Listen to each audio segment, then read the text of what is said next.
기네스북에 등재된 세상에서 가장 장수한 사람은 잔 루이스 깔맹이라고 하는 여인입니다. 그럼 몇 세까지 살았을까요? 객관식입니다. 1. 120세 2. 122세 3. 128세 4. 132세 1번 120세 한번 손 들어보세요. 한 분, 두 분밖에 없어요. 2번 122세 역시 두 분밖에 없습니다. 3번 128세 많이 드셨습니다. 4번 132세 일부 예배도 그렇더니 압도적으로 많습니다. 정답은 122세 2번입니다. 아직까지 120세를 넘긴 사람은 이 사람밖에 없어요. 119세가 그 다음입니다. 아마 곧 120세를 넘는 사람들이 많이 나올 것으로 학자들은 생각을 하고 있습니다. 1875년에 이 사람이 태어났을 때 프랑스 여인들의 평균 수명은 45세였습니다. 그러니까 우리가 만약에 그때 태어났으면 지금 이 자리에 몇 분 안 계실 것 같아요. 그죠? 45세가 평균 수명이었어요. 20세기 들어서 인간의 수명이 급속도로 길어졌다 하는 것을 우리가 보게 됩니다. 근데 우리가 창세기를 읽다 보면 사람들의 나이가 900세가 넘는 것을 쉽게 보게 됩니다. 그러다가 이제 홍수 이후에 사람들의 나이가 우리가 좀 쉽게 이해할 수 있는 나이로 낮춰지는 것을 또한 보게 됩니다.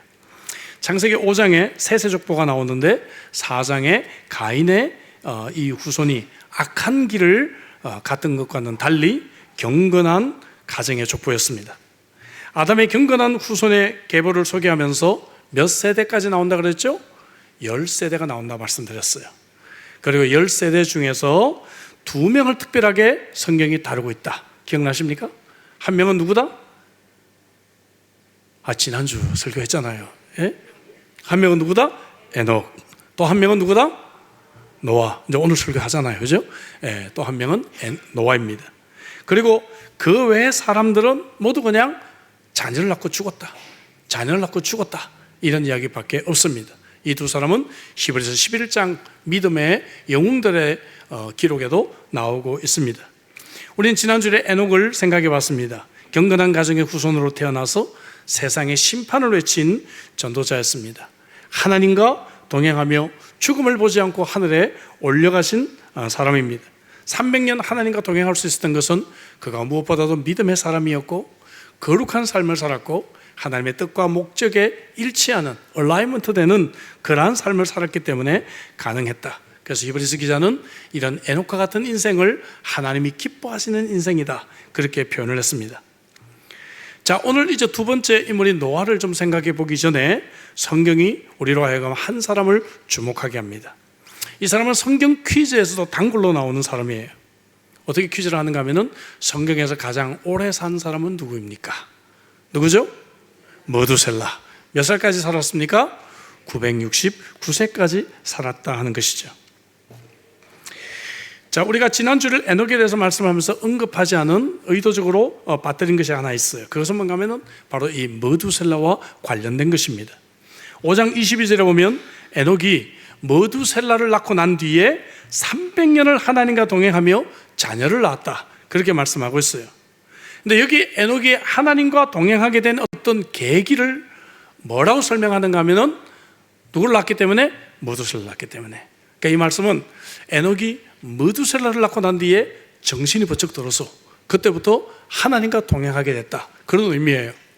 왜 그럴까? 이 머두셀라라고 하는 이름의 뜻은 그가 오면 그것이 온다. 자, 그가 오면 무엇이 온다? 심판이 온다는 말이에요. 같이 해볼까요? 그가 죽으면 심판이 온다. 예, 점심이 기다리고 있습니다. 좀 힘을 내십시오. 그가 죽으면 심판이 온다. 그렇죠. 그가 죽으면 심판이 온다라는 의미를 가지고 있어요. 에녹은 분명히 하나님의 영감을 통해서 홍수의 심판을 알았을 것입니다. 그리고 하나님의 계시에 의해서 이름을 이렇게 지었던지 혹은 그가 하나님의 은혜 가운데 그가 지었던지 알 수는 없지만 바로 그의 아들의 이름을 이 아들이 죽으면 심판이 올 것이다라고 이름을 지었던 것입니다. 그리고 난 뒤에 그때부터 에녹은 정신을 차리고 하나님과 300년을 동행하는 삶을 살았다 하는 것이죠. 자, 근데 좀 전에 나왔는데 5장의 족보를 보면 이 나이를 한번 살펴볼 수 있어요. 다시 비춰볼까요? 이 머두셀라가 187세에 라멕을 낳게 됩니다. 근데 라멕은 182세에 노아를 낳아요. 그러면 노아가 탄생했을 때 머두셀라의 나이는 몇 살이죠? 실력이 없으면 시력이라도 좋아야죠. 369세. 369세에 노아가 탄생해요. 머두셀라가 369세 때 노아가 탄생합니다. 근데 노아가 몇 살 때 홍수가 심판이 생기게 되나요? 600세 때. 자, 그러면 홍수의 심판이 생겼을 때 머두셀라의 나이는 몇 살이죠? 969세인 거예요. 자, 이제 이해가 되십니까?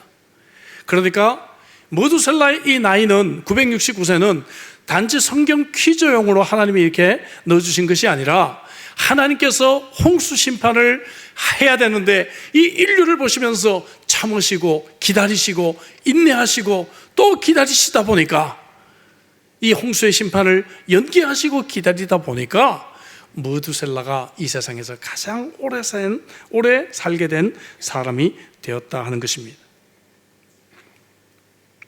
머두셀라가 죽을 때까지 하나님은 그의 심판을 계속해서 연기하신 하나님의 은혜를 보게 됩니다. 베드로서 3장 8절에서 9절에서 사랑하는 자들아, 주께는 하루가 천년 같고 천년이 하루 같다는 이 한 가지를 잊지 말라. 주의 약속은 어떤 이들이 더디다고 생각하는 것 같이 더딘 것이 아니라 오직 주께서 너희를 대하여 오래 참으사 아무도 멸망하지 아니하고 다 회개하기에 이르기를 원하신다라고 말씀하고 계십니다.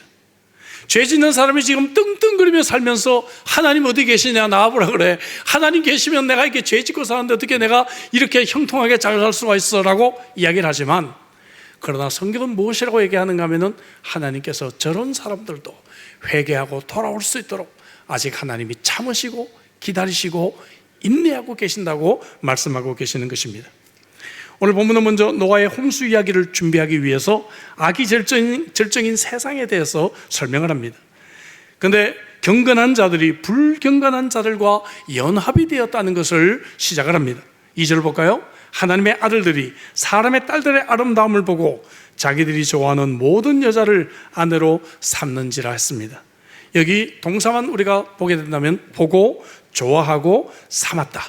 So good, took 라고 하는 이 패턴은 범죄의 전형적인 패턴입니다. 하와가 범죄했을 때도 보고 좋아하고 그 다음에 따먹었습니다. 다윗이 밧세바하고 범할 때도 보고 좋게 여겨서 사람을 보내 데려와서 함께 동침을 합니다. 전형적인 범죄의 패턴을 우리들에게 보여주고 있는 것이죠. 그런데 하나님의 아들들은 누구고 사람의 딸들은 누군가? 여러분, 여기에 대해서 수많은 해석이 있고 수많은 이야기들이 있습니다. 4절에 또 보면 당시에 땅에는 네피림이 있었고 그 후에도 하나님의 아들들이 사람의 딸들에게 들어와 자식을 낳았으니 그들은 용사라 고대의 명성이 있는 사람들이었더라 라고 말하고 있습니다. 그들이 낳은 자식은 네피림이다. 좀 슈퍼 휴먼이다. 이렇게 표현을 하고 있습니다. 자, 많은 해석이 있는데 가장 대표적인 두 가지 해석이 있어요. 첫째는 뭔가 하면은 하나님의 아들들은 타락한 천사를 의미한다는 것이죠. 타락한 천사들이 죄 짓는 여인들과 결혼을 해서 네피림이라고 하는 용사를 낳았다는 주장입니다. 그런데 마태복음 22장 30절에 보니까 부활 때에는 장가도 아니 가고 시집도 아니 가고 하늘에 있는 천사들과 같다 이런 말씀이 있어요. 그러니까 하늘에 있는 천사들은 장가를 가야 한가요? 장가를 가지 않는다는 거죠. 여러분, 싱글남이 가장 좋아하는 관광지가 어딘지 아십니까? 싱글남이 가장 좋아하는 관광지, 모르시네요. 알려드릴게요. 같이 합시다. 장가게. 장가게 가보신 분 계세요? 전 가봤습니다. 장가게. 근데 천사들은 장가도 가지 않고 시집도 가지 않는다는 것이죠. 이 말씀을 우리가 비춰보면 이 말씀이 좀 어긋난 해석이 아닌가 싶어요. 두 번째 해석입니다. 두 번째 해석은 바로 이 하나님의 아들들은 경건한 셋의 후손들이고 사람의 딸들은 불경건했던 가인의 후손들이다. 자, 지금까지 여러분 가인의 족보와 아담의 족보가 극단적으로 대조해서 구별돼서 왔어요. 근데 6장에 들어와서 이들이 함께 연합이 됐다는 거죠. 섞였다는 거죠. 다시 말하면 누가 그리스도인인지 누가 예수를 안 믿는 사람인지 알 수가 없는 세상이 됐다, 그런 뜻입니다. 그리스도인답게 구별해서 살아가야 되는데 이제는 누가 예수를 믿는 사람인지 알 수 없는 세상이 됐다, 이런 표현이죠. 이런 해석은 초대교회 어거스틴이나 크리스토스톰 같은 교부들도 이 해석을 취했고, 루터와 칼빈 같은 종교개혁자들도 이런 해석을 취했습니다. 어떤 사람은 네피림에 굉장히 민감한 분들이 계세요. 막 네피림에 대해서 인터넷으로 조사해가지고 막 사람들에게 막 다락방 시간에 막 얘기하고 막 그런 분들 계십니다. 근데 여러분, 네피림이 중요한 게 아니에요. 성경에 이 구절 외에는 딱 한 번이 나옵니다. 민수기 13장 33절에 보면 우리 거기서 네피림 후손인 아낙 자손의 거인을 보았나니, 그러면서 우리는 메뚜기 같다라고 하는 표현이 나와요. 여러분, 이 사람들은 그냥 체구가 큰 사람들이었습니다. 그래서 여호수아가 그런 사람 보고 쫄지 마 그렇게 표현을 했어요. NIV 또 한글 성경 모두 네피림을 번역하지 않고 그냥 네피림이라고 했습니다. 큰 의미가 없지만 굳이 해석한다면 공격하는 사람, 치는 사람, 이런 뜻이 있습니다. 자기 욕망대로 살아가는 사람을 의미합니다. 여러분, 이런 사람을 세상은 영웅이라고 합니다. 오늘 이 구절에도 그 당시에 명성이 자자했더라, 그죠? 세상은 이런 사람들을 좋아합니다. 세상엔 이런 사람들이 가득 차 있습니다. 그러나 에녹은 달랐죠. 좀 구별된 사람이었습니다.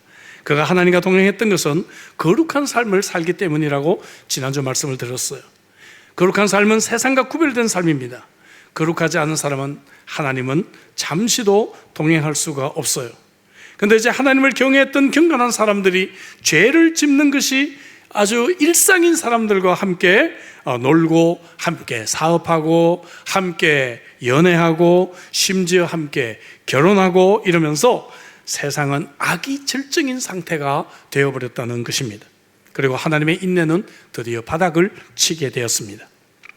본문은 나가서 악이 절정인 세상을 표현하면서 죄인의 상태를 이렇게 설명합니다.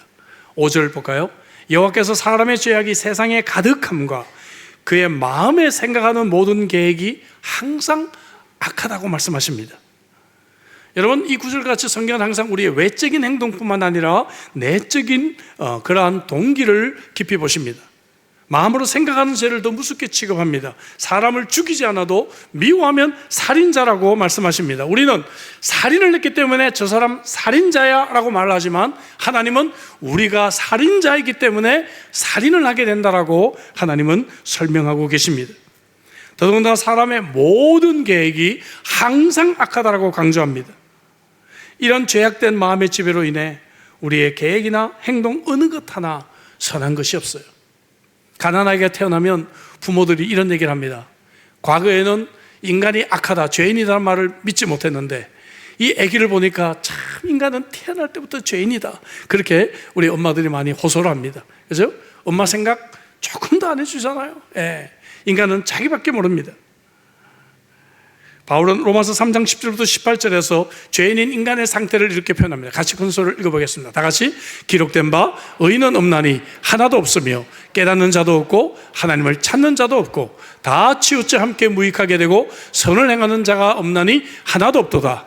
계속해서 그들의 목구멍은 열린 무덤이요 그 혀로는 속임을 일삼으며 그 입술에는 독사의 독이 있고 그 입에는 저주와 악독이 가득하고 그 발은 피 흘리는 데 빠른지라. 16절부터 파멸과 고생이 그 길에 있어 평강의 길을 알지 못하였고 그들의 눈앞에 하나님을 두려워함이 없느니라 함과 같으니라 했습니다. 따라서 악이 절정인 세상을 향해 하나님의 심판이 예언됩니다. 3절 볼까요? 여호와께서 이르시되 나의 영이 영원히 사람과 함께하지 아니하리니 이는 그들이 육신이 됨이라. 그러나 그들의 날은 120년이 되리라 하시니라. 자, 이거를 좀 해석이 어려운 구절입니다. 여러 해석들 중에서 저희 교회 과거에 자주 오셨던 송병은 교수님이 참으로 번역을 가장 쉽고 바르게 한 것 같아요. 이렇게 번역합니다. 내가 언제까지 이처럼 타락한 사람들에게 계속 은혜를 베풀고만 있을 수 있겠느냐. 슬라이드 나오죠? 그들은 나와 달리 육을 가진 사람들이기 때문이다 하는 것이죠. 참 쉽고 바르게 번역을 한 것 같아요. 11절 12절에서는 부패했다는 표현이 3번이나 반복이 되면서 심판할 수밖에 없다, 심판의 당위성을 강조합니다. 여기 두 가지 제가 강조됐는데요, corruption and violence. 폭력과 성적인 죄악입니다. 오늘날 여러분 영화가 나이에 따라서 어른이 볼 수 있어, 몇 세부터 볼 수 있어, 이렇게 나누는 기준이 바로 이 두 가지 아니겠어요? 그죠? 폭력성, 그 다음에 음란성, 이 두 가지를 가지고 나누게 됩니다. 그래서 하나님의 그 인간적인 표현이 뭡니까? 한탄하시고 쓸어버리겠다고 하는 표현입니다. 하나님은 후회가 없으신데 왜 이런 표현을 하실까 의아해합니다. 이것을 하나님의 인간 화법이다, 문법적으로 그렇게 말합니다. 다시 말하면 인간적으로 표현을 해야 우리가 이해할 수가 있다는 것이죠. 우리가 마치 베이비에게 어떻게 표현을 합니까? 이해할 수 있는 언어로 표현하듯이 하나님이 우리가 이해할 수 있도록 표현한 표현입니다. 하나님이 세상을 창조하신 것을 후회하시고 심판하시겠다고 하는 것은 매우 심각한 표현입니다. 왜냐하면 하나님은 우리가 이 땅에 태어났을 때 매우 좋아하셨어요. 1장 35절에 보면 심히 좋았더라, 심히 좋았더라, 그렇게 말씀하셨잖아요. 하나님이 저와 여러분들 보실 때 심히 좋았더라 말씀하신 것입니다. 옆에 분에게만 인사하겠습니다. 심히 좋았더라. 네, 심히 좋았더라 하나님 말씀하셨거든요. 근데 이제 불과 창세기가 5장밖에 넘어오지 않았는데, 그죠? 하나님이 한탄하시고 그리고 쓸어버리겠다고 지금 하나님께서 말씀하고 계시는 것입니다. 여러분, 오늘날도 마찬가지입니다. 노아의 홍수 때와 같이 악한 세상입니다. 누가 예수를 믿는 사람인지 알 수가 없어요. 누가 예수를 믿는 그러한 가정인지 알 수가 없습니다. 우리 자녀들에게 세상의 가치관과 방식을 그대로 가르치고 있습니다. 시험 때가 되면 교회 안 나가는 것을 당연하게 생각합니다. 12학년이 되고 또 시험을 보고 하면은 교회 살살 나가라고 부탁을 합니다. 그러다 보다 대학생이 되고 청년이 되면 교회를 떠납니다. 그때 돼서 막 청년부 전도사님 목사님에게 우리 아들 좀 기도해달라고 얘기합니다. 우리 아들 좀 기도해달라고 얘기합니다. 예. 많은 경우 너무 늦습니다. 물론 나중에 정말 이 황금기와 같은 시간을 다 보내고 나중에 다시 하나님께 돌아온 자녀들이 많기는 해요. 그러나 하나님의 놀라운 축복과 하나님의 사명을 상실한 그러한 경우들을 보게 됩니다. 우리 교회 주일학교에서 그로잉 EOE라고 하는 놀라운 프로그램을 합니다. 여러분, 이거요 하는 교회가 많지 않아요. 예. 한국의 교회들은 엄선해서 이 프로그램을 제공합니다. 예. 근데 우리 교회는 시대에서 제일 먼저 이 그로잉 EOE 프로그램을 주일학교 제자훈련으로 채택을 했습니다. 그래서 아무리 좋다고 얘기를 해도 부모들이 관심이 없어요. 아마 아이들 학원 보내는 데는 관심이 많을 것 같아요. 우리 교회에서 막 인류 입시 학원 강사 모셔오면 아마 인기가 있을 것 같아요. 1월 달에 우리 중고등부 인도네시아 비전 출입을 제가 인솔합니다. 예, 여러분, 제가 이런 얘기해서 좀 죄송하긴 하지만 만약에 선교계에서 제가 중고등부 학생들 몇 명을 데리고 비전 출입을 간다고 하면 아마 깜짝 놀랄 겁니다. 예. 여러분, 너무너무 훌륭한 기회예요. 예. 근데 아무리 얘기해도 소용이 없어요. 우리는 휴가가 더 중요하고, 우리는 학원이 중요하고, 우리는 입시가 더 중요합니다. 제가 이 중고등부 학생들과 함께 일주일 동안 시간을 보내면서 선교지에 가서 이들에게 제가 무슨 일을 하겠습니까? 이들에게는 정말 돈을 여러분들이 100만 불을 줘도 경험할 수 없는 놀라운 경험을 하고 올 것입니다. 우리 아이들이. 예. 좀 실감이 안 되세요, 여러분? 아직 안 느껴지세요? 예. 여러분들 매일 만나는 담임 목사님이 그냥 애들 데리고 비행기 타고 갔다 오나 보다, 이 정도밖에 생각을 안 하시죠? 예. 아마 다시 말씀드리지만 저를 아는 선교계에서 아마 이 소식을 알면 아마 깜짝 놀랄 겁니다. 깜짝 놀랄 겁니다. 예. 그런 일들을 우리 교회에서 좀 하고 있단 말이죠.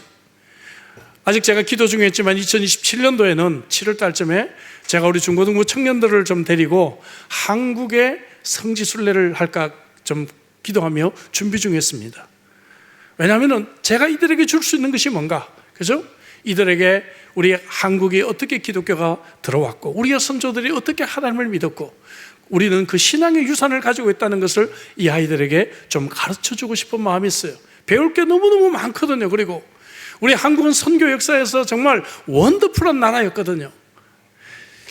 이런 것들을 정말 우리가 관심을 갖고 해야 되는데, 세상의 아이들처럼 학원에만 그냥 목숨을 걸고, 저렇게 중요하지 않다는 게 아닙니다. 여러분, 오해하지 마세요. 학원도 중요해요. 아이들 공부도 잘 시키고 해야 되죠. 그러나 그것만 목맬 때 우리의 자녀들은 교회는 그냥 주일날 한번 가서 도장 찍으면 되는구나 하고 쉽게 아이들이 생각하게 될 것입니다.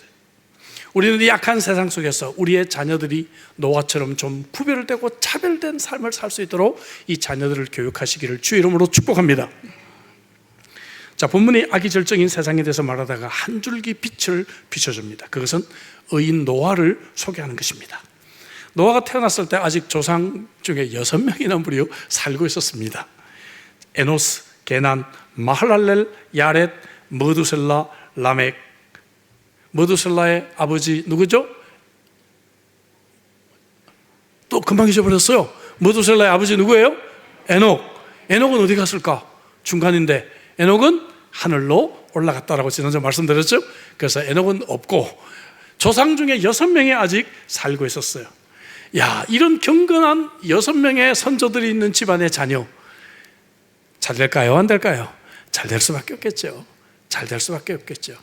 여러분들의 자녀가 예수 잘 믿는 집안에 여러분 시집가거나 장가가도록 기도하시기 바랍니다. 여러분, 이거는 큰 축복이에요. 큰 축복이에요. 6명의 경건한 자녀들, 경건한 조상을 두고 있었다는 거예요. 특별히 노아가 어려서부터 무슨 얘기 들었겠어요? 에녹의 얘기를 들었지 않았어요? 우리 증조 할아버지가 말이야, 죽음을 보지 않고 하나님과 동행하다가 하늘로 그냥 올라갔어. 막 이런 얘기를 아이들에게 막 자랑스럽게 하며 잘하지 않았겠습니까? 뿐만 아니라 그의 할아버지 머두셀라는 홍수 심판 있을 때까지 살았다 그랬죠. 기억하시죠? 이름이 뭐였다 그랬죠? 그가 죽으면 심판이 온다. 그러니까 머두셀라는 얼마나 경건하게 살았겠어요. 이러한 경건한 할아버지를 보며 노아는 자랐을 것입니다. 아버지 라멕도 경건한 사람. 5장 29절을 볼까요? 그가 노아라고 하는 이름을 짓고 난 뒤에 여호와께서 땅을 저주하심으로 수고롭게 일하는 우리를 이들이 안위하리라 하였더라. 라멕은요, 지금 그들이 이렇게 힘들게 일해야 되는 것은 죄의 결과라는 것을 겸손하게 받아들일 줄 아는 신앙인이었습니다. 그리고 그의 아들의 이름을 안식, 위로라고 하는 이름으로 지으면서 영원한 안식을 소망할 줄 아는 그러한 신앙인이었다 하는 것이죠.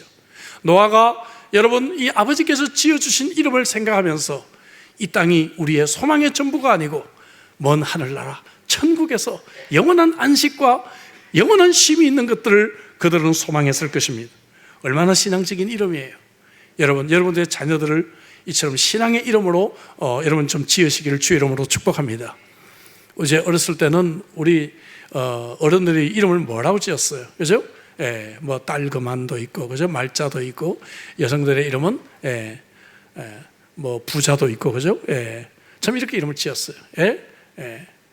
근데 이제 우리는 좀 성경적인 이름으로, 좀 은혜로운 이름으로 지었으면 좋겠다 생각을 합니다. 오늘날 여러분, 이 어두운 세상에 맞설 경건한 후손들이 필요합니다. 우리의 자녀들이, 우리 교회 다음 세대들이 노아의 후손과 같이 되도록 여러분 기도하시기 바랍니다. 저는 우리 교회 다음 세대를 위해서 늘 기도합니다. 특별 새벽 부흥회 때, 신년 또 고난주간 때 우리는 이 다음 세대들을 강단에 초청하고 그들을 위해서 축복으로 기도합니다. 그래서 1년을 이들이 승리할 수 있도록 우리가 기도합니다. 그리고 어른들이 이들을 위해 기도해야 되는 사명을 다시 한번 일깨우게 되는 것입니다. 노아와 같은 사람은 그냥 나오는 것이 아닙니다. 경건한 가정의 후손으로 탄생하는 것입니다. 우리의 가정이 예수를 잘 믿는 가정이 되어야 된다는 것이죠. 6장 9절 앞부분에 이것이 노아의 족보니라. 그리고 10절에 노아가 세 아들을 낳았으니 셈과 함과 야벳이라 했어요. 톨레로트 기억나십니까? 목적이 있는 족보. 지난주에 말씀드렸죠? 목적이 있는 족보가 여기서 짧게 이어졌다가 이제 완전히 맞춰지게 됩니다. 그리고 노아의 이야기는 6장부터 9장까지 창세기에 지금까지 나왔던 어떤 개인의 이야기보다도 가장 긴 스토리가 이어지게 될 것입니다. 노아를 소개하면서 가장 하이라이트는 8절입니다. 그가 은혜를 입었다는 것이죠. 그리고 그의 삶은 바로 은혜의 결과라고 하는 것입니다. 8절에 볼까요? 그러나 노아는 여호와께 은혜를 입었더라. 자, 여기 그러나는 여러분 지금까지의 세상의 악과 결정적인 대조를 이루고 있습니다. 은혜라고 하는 말 히브리어로 헨인데 이 말이 성경에 처음 쓰여졌습니다. 의미가 있죠? 물론 노아 전에도 하나님께 은혜를 입은 사람들이 있습니다. 아담도 은혜를 입었을 것이고 셋도 은혜를 입었을 것이고 에녹도 물론 은혜를 입었을 것입니다. 그러나 성경이 은혜라고 하는 단어를 노아에서 처음 사용하는 것은 보다 더 큰 의미가 있지 않을까요? 너무나 악한 세상입니다. 어두운 세상입니다. 캄캄하고 절망적인 세상에 은혜라고 하는 단어가 우리 눈에 환하게 들어오지 않습니까? 이 어두운 세상에 한 줄기 빛으로 은혜라고 하는 단어가 우리 눈을 참으로 크게 뜨게 하고 있는 것이죠. 특히 우리가 주목할 점은 노아가 노력해서 은혜를 입은 것이 아니에요. 9절에 소개되는 노아의 삶은 하나님의 은혜의 결과입니다. 9절 볼까요? 노아는 의인이요 당대의 완전한 자라. 그는 하나님과 동행하였으며 했어요. 의로운 자라. 자, 의로운 자이기 때문에 하나님이 은혜 주신 것이 아닙니다, 여러분. 하나님께서 자격 없는 우리들에게 은혜를 주셔서 우리를 의롭다고 해주신 거예요. 그래서 우리가 그 감격으로 인해서 당대의 완전한 자라. 그 당시 그 죄 짓는 사람들 눈에 볼 때도 노아는 의인이야 라고 말했습니다. 완전한 자다. 이 말은 좀 더 쉽게 정확하게 보자면 흠이 없는 자다 이렇게 표현할 수 있어요. 흠이 없는 자다. 여러분, 흠이 없는 사람이 있겠어요? 그런데 불신자들에게 인정을 받았다는 것이죠. 흠이 없다 이 말은 히브리어로 타민. 여기서 영어 단어 contaminated 혹은 contamination이라고 하는 오염이라고 하는 이런 단어가 파생된 것으로 보입니다. 노아들처럼 하나님께 은혜를 입었기 때문에 하나님께 의롭다 인정하심을 받았어요. 그래서 그 감격 때문에 그는 당대의 의로운 사람으로 살아가고 의의를 참으로 심판의 메시지로 전하게 되었습니다. 이것이 베드로서 2장 5절 말씀이에요. 옛 세상을 용서하지 아니하시고 오직 의를 전포하는 노아와 이렇게 말씀드리죠. 그는 의를 추구했을 뿐만 아니라 세상에 의를 그는 외칠 수 있는 그러한 전도자로 살았다고 하는 것입니다. 모두셀라와 같죠. 할아버지와 같죠. 이런 경건한 할아버지를 닮은 그러한 손자, 손녀들이 많이 나왔으면 좋겠습니다. 그래서 한국에는 3대 축복의 새벽기도 이런 걸 많이 해요. 할아버지와 또 할아버지 할머니와 아버지 어머니와 그 다음에 손자 손녀들이 함께 새벽기도 나와서 기도하는 3대의 축복, 이런 새벽기도를 하고 있습니다. 여러분, 우리도 악한 세상에 의를 전하지 못하는 이유가 있다면 노아처럼 우리가 의를 추구하는 삶을 살지 않기 때문이 아닐까요? 9절 마지막 부분에 노아는 하나님과 동행했다고 합니다. 이건 또 누구를 닮았어요? 에녹을 닮았죠. 증조 할아버지 에녹을 닮았어. 그는 하나님과 동행하는 삶을 살았어요. 선순환이 이루어집니다. 자, 여러분, 하나님과 동행하면 하나님의 심판을 외쳤다 그랬죠. 하나님의 심판을 묵상하면 묵상할수록 사람들의 죄가 더 많이 알게 될 것 같아요. 사람들의 죄를 더 많이 볼수록 나는 하나님과 더 가까이 하나님을 동행하게 될 것입니다. 그죠? 하나님과 동행하면 동행할수록 우리는 더욱 죄에 대해서 민감하게 될 것입니다. 여러분, 이런 선순환을 여러분 아십니까? 내가 하나님과 동행할수록 더욱더 우리는 의로운 삶을 살기 위해 노력하는 그러한 사람이 되어야 될 줄로 믿습니다. 마지막으로 노아의 믿음의 행위를 생각해 보려고 합니다. 믿음의 장 히브리서 11장의 7절에서는 믿음으로 노아는 아직 보이지 않는 일에 경고하심을 받아 경외함으로 방주를 준비하여 그 집을 구원하였다. 여러분, 믿음의 기초는 경고하심을 받은 말씀입니다. 우리 케빈 목사님께서 아까 말씀하셨다시피 여러분, 하나님의 말씀이 교회를 부흥하게 하는 것입니다. 하나님의 말씀을 정확하게 말씀 그대로 선포할 때 성도들이 믿음이 자라는 것입니다. 경고하심을 받은 하나님의 말씀 때문에 노아의 믿음이 생겼어요. 그리고 그는 보이지 않는 일에 그는 믿음을 가졌습니다. 믿음은 보이지 않는 것을 믿는 것이 믿음이죠. 보이는 것은 과학이고 수학입니다. 그 당시 여러분, 비가 왔던 기록이 없어요. 지금까지. 중동 이 근처의 지역의 날씨가 어떨까요? 덥고 습하지 않았겠어요? 그죠? 이런 날씨 속에서 비가 오지 않는데 그는 홍수가 내릴 것을 그가 바라보고 믿음으로 방주를 지어야 했습니다. 이태리 날씨는 어떨까요, 여러분? 이태리 날씨 잘 모르시죠? 따라합시다. 스파게티. 예, 이태리 날씨는 어떻다고요? 스파게티. 이태리 날씨도 덥고 습합니다.